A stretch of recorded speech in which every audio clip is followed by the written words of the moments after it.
धात्री सद्ब्रह्मरूपे नमस्ते गुरुपे दत्तादिवन्द्ये नमस्ते प्रपन्नेष्टदानैकदक्षे नमस्ते महालक्ष्मी कोलापुरेशि विनिकृत्तिवासा करे विश्वमेतत् सृजत्यत्तिपातिः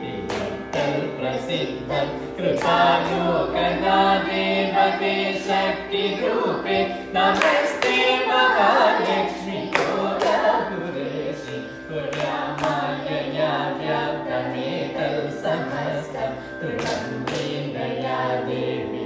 शौति विश्वं सितं बुद्धिरूपेण सर्वत्र जन्तं नमस्ते महालक्ष्मी कोलापुरेशि यया भक्तवर्गाहि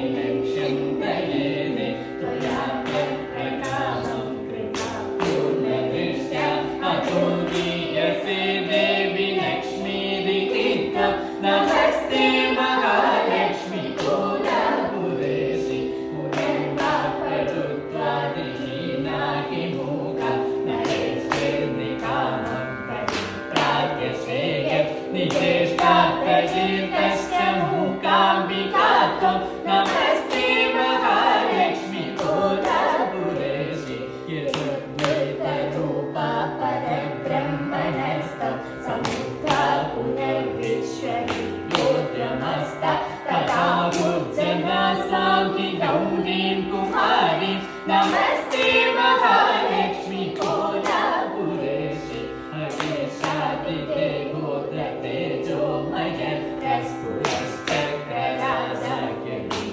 स्वरूपे महायोगिकोलक्षि हृत्पद्मगेहे नमस्ते महालक्ष्मी कोलापुरेशि नमः शङ्खचक्रामयाभीष्टहस्ते नमः स्वैम्बिके गौरि पद्मासनस्ते नमः स्वर्णवर्णे प्रसन्ने शरण्ये नमस्ते